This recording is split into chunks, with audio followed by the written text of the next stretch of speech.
Hello and welcome to another free coaching video by me, Vibe. And today I have two Masters players again. We have Stratix versus Greenert. I haven't done a Zerg vs Terran yet with someone who mains Terran. The last Zerg vs Terran I did was I had a Zerg player off-race Terran. His Terran was actually not bad, so I had him play. But now we have a legit Terran. He's not an off-race, this is his real race, so good shit. We get to see some real Zerg vs Terran now. And yeah, like I said, they're both Masters League, so I'll be really focusing on Stratix's point of view. I'm not going to just follow his camera, but I am going to play blind to the Terran's perspective, because I want to make this a real game. Like, if this is a ladder game and you're going in, I want to see how Stratix, what he scouts, what he sees, how he reacts. And I'll tell you guys what I approve of and what I disapprove of and all that good stuff. So far he's going for a 17 hatch. I like it. Pretty standard. Not too much going on. That's out of the ordinary. If you guys are curious when to send your drone down to take your natural, I would like, if you go for a 17 hatchery, you should always send it around 180 minerals in bank. Then you move the drone out, and by the time you get there, you'll have about 300 right when you get there. And I would say some maps are slightly different from others, but just to make it really easy for yourself, always do 180 minerals if you have like 17, if you're going for a 17 hatch. Now we have a 17-16 behind that. It's more like a 17-17-17. 17 hatch, 17 pool, 17 gas. He made the drone right as he made the gas, so whatever. I like that he's taking a gas though. Sorry, excuse me. I like that he's taking a gas because a lot of Terran players will either do like Reaper all-ins on you. That's a very big possibility. There's a little too many drones on here. He needs to see that and remove it. There we go. A lot of Terrans will open up with they have the possibility of opening up with Mass Reaper, and if you don't have speed, it is so hard for you to deal with it. Not only will you be behind versus a Terran player who's, you know, as good as you, if they have as good as micro as you or whatever, you'll definitely be behind even if you don't die, which is why it's bad to not get speed. If you go gasless and you survive the Reapers, there's no way you're going to put on counter pressure to the Terrans, so what they're really going to do is just contain you for a long time, and you'll never be able to take a third, and they're going to be like on 3 bases themselves, and it's just bad news. And then gas also sets you up to deal with Hellions really nicely for the Terran players who like to just ram you with 4 Hellions or something. So I like the gas. I also like that as soon as he saw the front, he scouted for, you know, the front. It's a little risky to do it like straight up in the front because a lot of Terrans will send a Marine out, but I do like the fact that when he saw it, he just pulled back. He didn't go all the way in because this Overlord is really important, and it would be really good if he could scout again. You really want to do a future follow-up scout at around like 3.5 minutes. That really tells you what kind of a build the Terran's going to go for, whether it be 3 command centers early or like a couple factories or mass barracks or whatever. It really just indicates what build they're going to go for to open the game up with. So I would really love to see this Overlord kind of swoop around down below and then come back in and scout again. Because now he's going to be blind if he doesn't do it. At least to the build. But I do like that he has an Overlord here for spotting. That's nice. I also like that he took a third. It's really good. In my opinion, it's really good to take a third early against Terran. As soon as you know that the Reaper's not going to deny you a little bit. I love taking a third. Because there are a lot of Terran builds where you can utilize part of your third base. Alright, so what he just saw right here, he saw double barracks, okay? This already tells you he's not doing 1-1-1. This tells you that there's possibility of a fast medevac Marine drop is coming, fast 2-base Marine tank is a possibility, or he could just move out with a bunch of Marines and like Hellbats and a medevac or something. It's something aggressive most likely if you see this.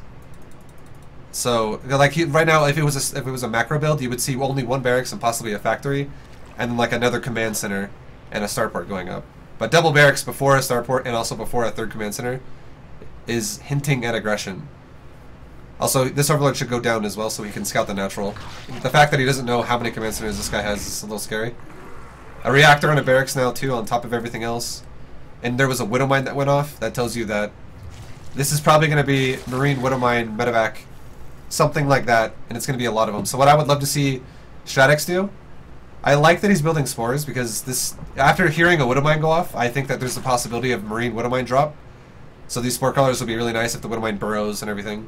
But what he really needs is a Baneling Nest, which he already has, which is perfect. I would saturate 2 Mineral Lines completely, and then I would make about like 20 Zerglings, which right now he has 22. That's fucking awesome. And I would make about 5 of them into Banelings. Because if there is a drop that just appears like right here, and out of nowhere like 8 fucking Marines show up with Stimpak, if you don't already have Banelings, it's such a pain in the ass to deal with it. Always make like safety Banes if you realize your Terran is going to go for something Marine heavy. So that way you can be prepared for you know, a drop if you didn't catch it right away. And now that he has this army, I would not move out with it. I like that he's going to scout, but I do not want him to move out. What I would love to see is him to just kind of stay defensive. And now that he has the, you know, the safety Lings and Banes to deal with Medivacs, I would love to see him fully saturate his 3rd. This is also when he kind of needed to have scouted with an Overlord. It's a little late. That way he would have known there's a 3rd command center, and he could have felt more confident droning earlier. This actually is an interesting wall. I haven't ever seen anyone do this yet. Bunkers in the front. That's actually really good. If Shaddix were to be going for like an all-in, this would absorb a lot of damage. But Shaddix is actually droning, which is really nice. Now that he's lair, I love the fact that he took a Spire, because he knows he's up against Bio. And right here, seeing this, I would assume there's an upgrade coming out. I would assume that is probably going to, like, the fact that there's already a Widowmine out, and you don't have to research siege mode for tanks anymore, and the fact that there's not a second factory, you can kind of rule out the fact that it's going to be for Hellion. It's probably going to be a Drilling Claws upgrade, but who knows? It could be for Hellion. You have like people do weird shit sometimes, but that was a Drilling Claws upgrade that is on there. Our Zerg player doesn't know that, but you could assume that from what you've seen. No second factory with a reactor making lots of Widowmines, and you don't need to research siege mode. And also there's no Cyclones either. I like that he's spreading creep. Creep's always important. You really need to, like, it's in your best interest if you're going to drone up a 3rd and you're going to go Mutaling Bane, that you try to take fights on creep and you don't push out. The only time you should push out is when you have your mutas, and if you see weakness in your opponent's build, then you can try and capitalize on it. But if you see a standard build, you should never try to take a fight off creep until you've already won a fight and you have an advantage. And even then, it's kind of risky. You should always try to fight on creep if the Terran's going to be in the middle of the map somewhere. Right now, Stratex is playing a little safe. I really like that he's, again, taking a 4th. He's turning this into a really good macro game. Now, I was going to say, I would love to see him make a macro hatch with how many drones he has. He's saturated a 4th now, and when you're able to saturate a 4th, I really believe macro hatches are really important, because he didn't transfer from the main.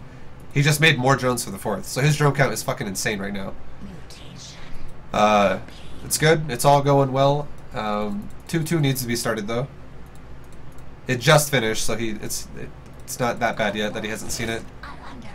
Now that if I see this moving out, I see, oh, Widowmine, a couple Liberator. What I would do is I would immediately make. Oh, this is kind of nice. He's gonna get a tech lab. I would immediately make probably like 6 Corruptor, 5 or 6 Corruptor, because he's already going into a hive, so it means he really wants to get hive tech really fast. I'd make a few Corruptor, and I would make a shitload of Bane, and I would make more Banelings right now. I would make like up to 30 Banelings. Because you want to really crush this army, and this would make me feel good that he's sitting here. Also, there's Thors. You really don't want to be going mass Muta against Thor, Liberator, and Widowmine. It's like ultimate counter to Muta. I really like that he's leaving the Muta here. He doesn't see the Terran really pressuring him that hard, so instead he's really hindering the production. That's a really good move. You always, like, if you have the multitasking to do it, it's always a good move to do that. And now he's overpowering the Terran's push with just a strong Ling Bane macro.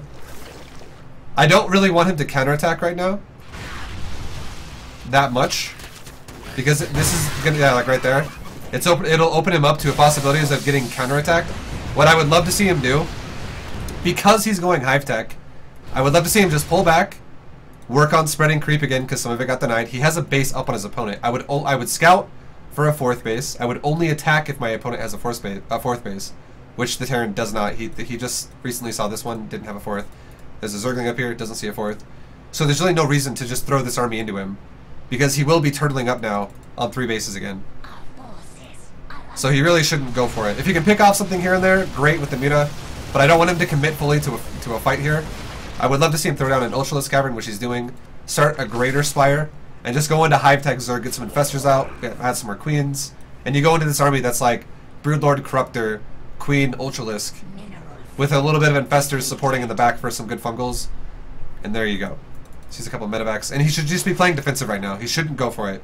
He's in the Hive Tech transition period right now, and if you throw away your units, that is the window of time where Terran can kill you. So this is a scary part of the game for the Zerg. It's like you have a lot of free supply, a lot of unused resources because you're going into Hive Tech units.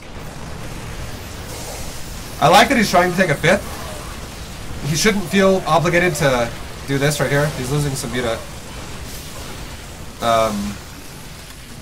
But he did kill the medevac, so good for him. He also he eventually killed all the Marines. To be honest, the Mutas are kind of pointless, more or less, at this phase in the game when you're going for Hive Tech style. The only time I would say Mutas would be worth it is if like the Terran decided to send Banshees all around the map or some shit.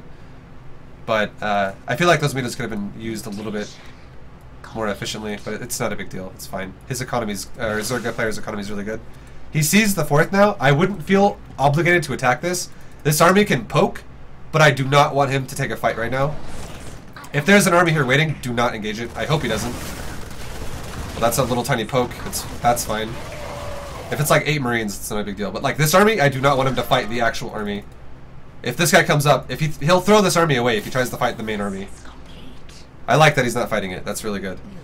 He should just, seriously, his main goal right now should be spreading this creep while getting his Hive Tech out. This creep needs to be a bit more worked on. He's doing it now, which is good. But yeah, he's got 3-3 on the way, Kindness Plating's on the way, a Greater Spire is on the way. I love Greater Spires against Liberator-style Terrans. If you get like 6 Broodlords, somewhere between 6 to 8 Broodlords, and you have like 12 Corruptors behind it, with some Infestors or some Vipers, if they go heavy Liberator, it's so hard for the Terran to fight you, because if they set up Liberator fields like this, he needs to be careful with these. If they set up Liberator fields like this, your Broodlords are nothing stopping your Broodlords from killing the Bile underneath. And then if you push the Broodlords, or if the Broodlords push the Bile back far enough, it exposes the Liberator to the Corruptor. And if at any point in time the Terran decides to stint back forward, you have Infestors to fungal. Broodlords are amazing at dealing with Liberator style Terrans. I like that he's killing the 4th. He's not trying to commit to the army. Oh, there's a 5th up here too. He should really kill that as well. This is one thing as well that a lot of Zerg should do at this point right now. He's doing damage, he's attacking, this is amazing, but let's look at his bases. This base is exposed, this base is exposed, exposed, exposed, and exposed. What I would love for, and also exposed. Every one of his bases is exposed right now. And the higher level Terran you play against, the more likely they're going to multitask drops against you while you attack. This is a bit YOLO. I don't really want him to do this. This is a YOLO move.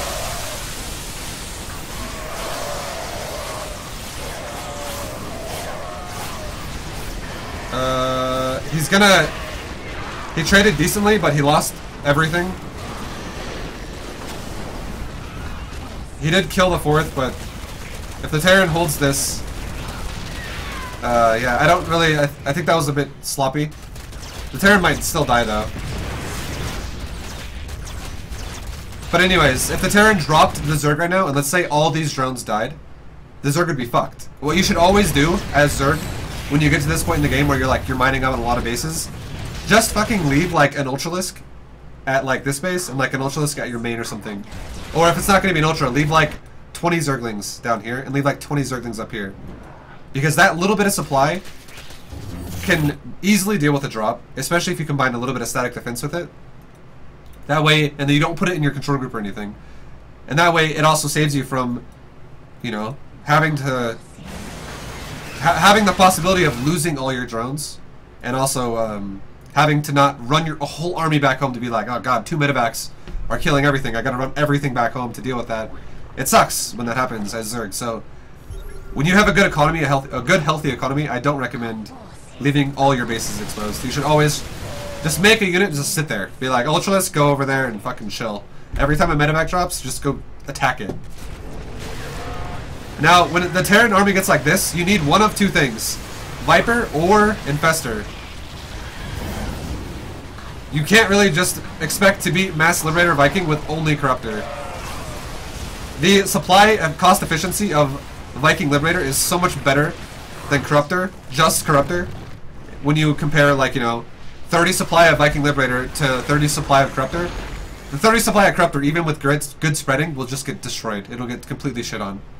But the more Liberator and Viking supply that the Terran invests into, the more vulnerable that is to AoE spells like a Fungal and a Parasitic Bomb. So that should be a rule for every Zerg. Every time the Terran gets more air, you need Spellcaster. Yeah. Now we have, the game's getting really awkward now. Right now, if I'm Stratix, I like that he's counterattacking because his army can do nothing about this. I would love to see him make Viper right now over... Infestors are a bit... I don't really think Infestors are really required that much anymore. The Bio army is so small as it is. I love Infestors more when the Terran has Ghost and like a shitload of Bio. But with how this game's kind of developed, there's not a lot of Bio left. These Ultras could easily beat this Bio army. So I would love to see him make like 8 Vipers right now. He has the gas. He could easily make Vipers if he was doing it right now. And a lot of Parasitic Bombs would change this fight. Like, imagine 5 bombs right now in that army. All these air units would just get, like, they'd have to start spreading out. Some of them would die. A lot of them would be weakened. And then at that point, that's when you engage with your, what's it called? Your Corruptor. I like that he's not just YOLOing his army, though. He's looking for more expansions and trying to not let the Terran mine. If this army tries to engage this army right now, the Zerg will lose, for sure. But I don't like that he's not making Viper. He's only making Corruptor. That's bad. There's too many Liberator and too many Viking already. There's 5 Viking and 10 Liberator. That's a lot of fucking units. That's fucking 40 supply. This is 40 supply of anti-air. I like that the Vikings are exposed for Zerg. But these Corruptors are gonna get just manhandled. There's not a lot of... okay, he's not making Viper. It's impossible now. His Hive just died. So now what I want to see... I would love it if he was keeping his Corruptors up here. He could have actually... He has Creep, he has Vision. He could actually snipe these off right now. What he needs to try to do now is he needs to honestly bring his army back home. These Ultras need to go back up here.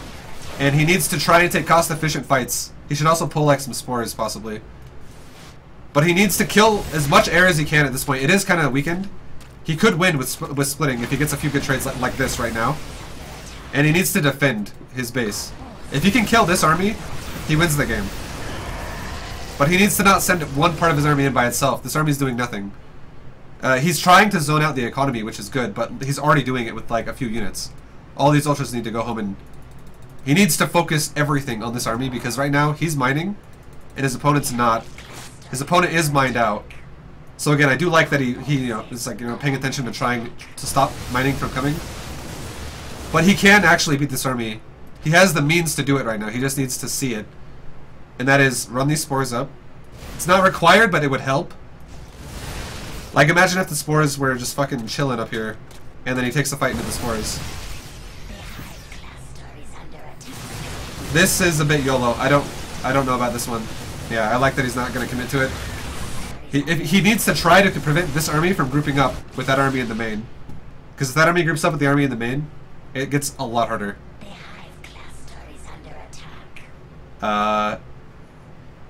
Vipers would have been the easy way to deal with this, but he can still do it. He just needs to fight with his army together and spread his Corruptors out. I like that he's already spreading.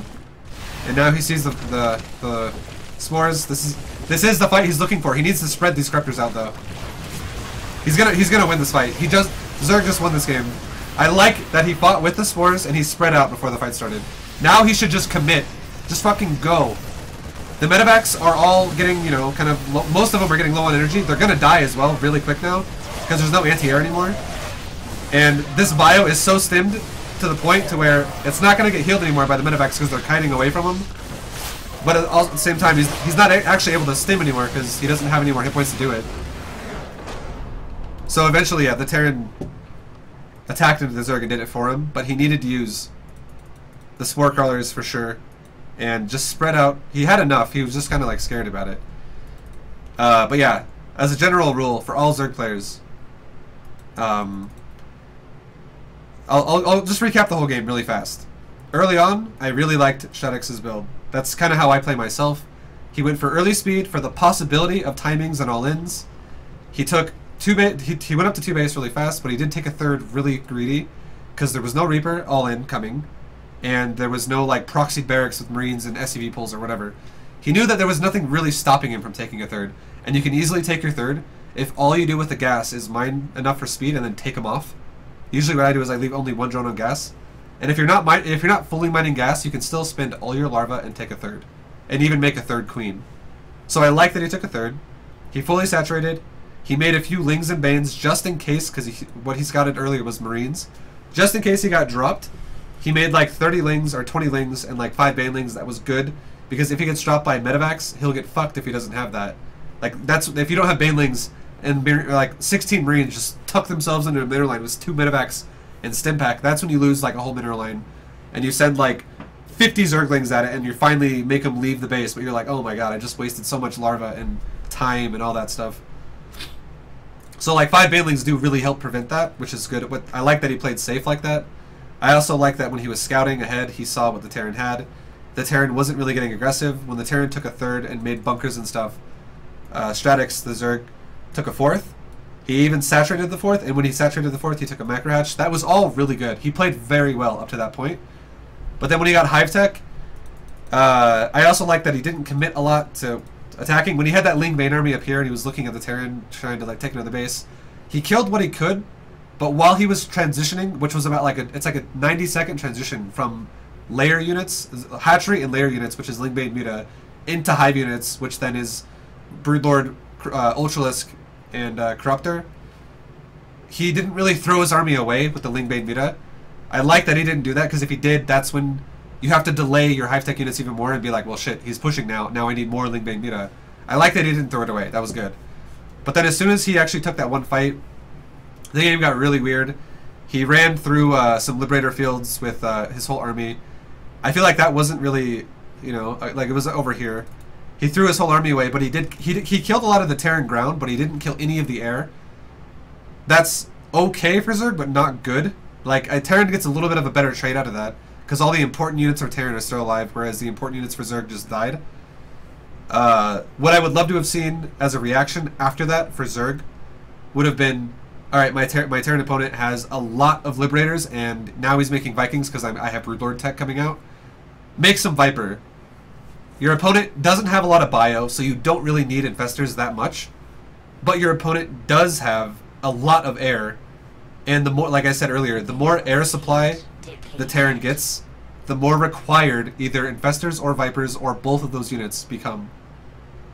Because those units become, it's like those units get better and better every time he makes another Liberator and another Viking. Every bit the supply grows in Liberator Viking, that unit, Infestor Viper, becomes more powerful. Because it's AoE spellcasters, and it doesn't have like a reduced damage for the more units it hits. It does the same damage no matter how many units it's touching. So those units become fucking amazing when more supply gets invested into air. And other than that, he didn't make Vipers. He ended up losing the main. He took that one fight where he lost a lot of. He had to take it though, but he lost because he didn't have Vipers. He lost the whole base over here. At the third, he lost his whole army. But then he salvaged some Ultra army that ran across the map and did like a base trade thing. At that point, what I would love for him to have done, after he like really denied the third, I like that he denied the third because he didn't have anything to deal with the Liberator at that point. As soon as he had a round of Corruptors that were not dead, he really should have pulled back and looked for pickoffs, because he already was denying the mining. Like, if one Zergling is denying the mining, or like one Ultra is denying the mining, you don't really need 7 Ultras to deny the mining, because at that point, he's already mined out of his main and his natural. He's not getting more income. It's not like he still can do full production on his buildings, his barracks and all that shit, because he doesn't have any money coming in. So, one Ultra does the job to prevent a command center from landing and dropping all these mules at it and all that shit, you know what I mean? So then he should have really looked for, like, you know, like I said, pickoffs on the army, tried to get cost-efficient trades. Like, what I kept saying I wanted him to do was fight with the spore crawlers. That would be perfect, but he ended up, the Terran ended up pushing the fight to this point anyways and fighting against spore crawlers, which was perfect for Zerg. Overall, Zerg played pretty well, but there are a few things he could improve on. Like, the biggest thing would be, the biggest improvement I could say is don't feel rushed to engage the Terran army when you're the one who is building a death ball. If the Terran's going Bio, Liberator, and you're going into Broodlord, Ultralisk, Corruptor, you should always wait for your Corruptors to do a push. And behind your Corruptors, if your opponent has like a full maxed out army, you need at least one Spellcaster. You have to have one. And that Spellcaster has to either be a Viper or a Infestor. I prefer Infestor if the Terran has, you know, an existing large amount of Bio.